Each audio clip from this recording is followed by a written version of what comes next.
Years ago, I'll never tell you as good as I told last night, Nellie. Oh God, no.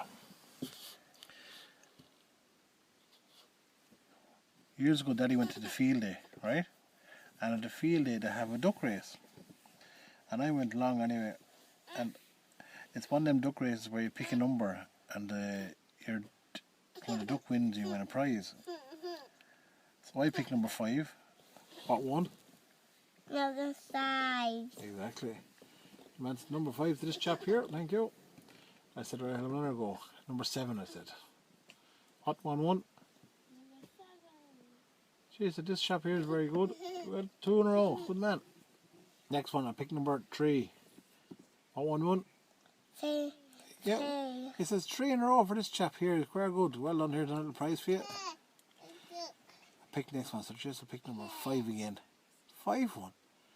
And this went on. And I won 12 races in a row. And he said, Jason, I'm going to have to give you a prize, a bigger prize. He's come round to the back here and said, I've got something for you in the boot of my car. So I went round anyway. And in the boot of the car, he opens up.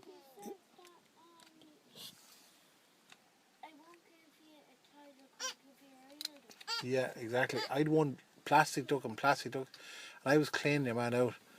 And I said, Jez, you've got too many plastic ducks, you're going to clean me out here, so would you like a real duck? And I said, I would. So I come round here to the back of the car. So I went round anyway, and he opened the boot, and there was a little Peugeot 206, their small car, Nelly, and he had a big what do you call it, a big cage in it. And there were 2 little ducks cuddled up, and they were almost identical, only they were slightly different colours in their wings. And they were cuddled up so that you and Nellie, Eppie, cuddled up in the bed, real tight. And he says to me, he goes, I'm going to give you a duck, would you like one? I said, yes, I'd love one. So he put his hand in him and he pulled the duck away from another duck, and the duck started to quack. It didn't want to go away from its friend at all. And I said, yes, that duck's not happy. He said, no, it's only me, I'll be grand in a minute. So he handed him anyway, and he closed on the boot. Said, right, I have to go back to this game. I said, go on, so. And he gave me the duck, and the duck started to quack and quack. And the further I got away from the duck, from the stall, the duck quacked louder and louder, and I was getting now walking down towards the field, and the duck was going bad. And I said, Jeez, there's something wrong with this duck, there's missing the other one. So I went back to him anyway, and I said, listen, I said, them ducks, that duck is quacking. I said, well, she missed the other one. And I said, well, I'll have to get the tube off you, so. And he said, well, you can't. He says, because that's my other duck. Unless you want to play a few more games on him, you might have a chance of winning. I said, go on, I will, have a go. So I picked number 7. What duck won? Number 7. Picked number 3. What duck won? And I kept winning and winning and winning and winning and winning. And everyone says, listen, that chap is brilliant. He said, you're going to have to give that chap the other duck. And the man was reluctant, but he gave it to me anyways. Right, go on, go around. And he gave the other duck, took the other duck out of the cage. And the 2 ducks all started to cuddle up and hug each other and kiss, and they stopped quacking. And they were as friendly all the way home. And when I go home, didn't Nanny love to look at the ducks? And we call them Polly and Dolly, right?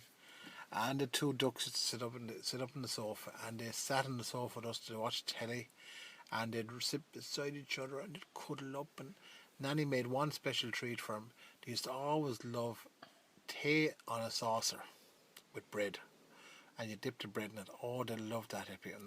They'd get that with their beaks, they ate it all night long. But the only thing the ducks were doing, Nelly, what were they doing?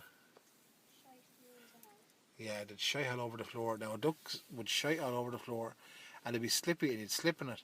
And the thing is, with a duck, when a duck has a shite, it actually doesn't know it's going to have a shite. It could just be talking away to you, next one, it just come out real quick, right? Not the way you know you're going to try it, Eppie. You know the way you go sometimes. Tidy. Do you know the way you do that? When duck, yeah, duck wouldn't even say that. Out. So Nanny says, right lads, you can keep the ducks, but you're going to have to build a little shed for ducks sleeping. So we got a little shed. Yeah, a little shed, Nan. And we got a little shed built anyway, a little lock on it. Now we were always conscious of having the ducks outside, because in Kane's field there were always foxes, and the foxes were always hungry, and they'd always take the hens on you, and they loved ducks, right?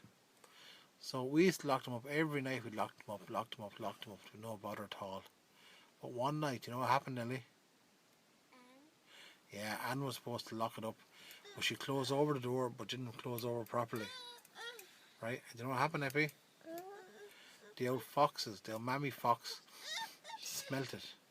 And the old mammy fox snuck down through Kane's field, through the long grass, down into the gripe, up in the ditch, and looked up and could see the door open. And she snuck up, we were all in the bed, and she snuck in, she snuck in, she snuck in, and she grabbed Polly, like that, yeah, like that. Sorry, I thought you wanted to hear the story. So she grabbed poor Polly, and didn't Dolly start to scream and squawk and balk, and didn't Dolly start to scream and try to hit her with her wing, and the fox held on tighter, and the old fox tried to grab poor old Dolly as well, but she couldn't, and she just grabbed Polly. And next minute Nanny heard the racket and turned the light on it. The old fox saw the light and ran down the park with the duck in her mouth, down to the gripe and up to the long grass and back towards his den at the top of the field. And Nanny and me and all went out and woke up, and we said, what's wrong? We went out and we saw the door was open, and we saw poor old Dolly inside, and she was her wing was a little bit bent and a little bit flustered. And we knew what was going on, Nellie. We knew that the fox had taken poor old Polly. And all we could do was console her and tell her that everything's going to be okay, but we knew that it wasn't going to be okay, Nellie, because the fox usually would take you, it ate you there and then, right? So the old fox had the duck anyway by the neck, right, Nellie? And she brought her down into the den, and the old mammy fox said, the poor old duck did one trick. The old duck was very clever. What did it do? It pretended it was dead, and in the fox's mouth the duck felt dead. So the fox left it down to take a breather, like this. And the duck said, right, here's my chance. So she gets her head up real quick, and she picks her in the eyes. Peek, peek. Oh, me eyes. And the daddy fox heard this. He ran down through the den, and poor old Polly waited behind the mammy fox, and he got close. Bink, bink, into the eyes. Oh, me fucking eyes. Me eyes. And then the babby foxes, 5 of them ran down. What did they do, Nellie? Poked him in the eye. 5 of them in the eyes.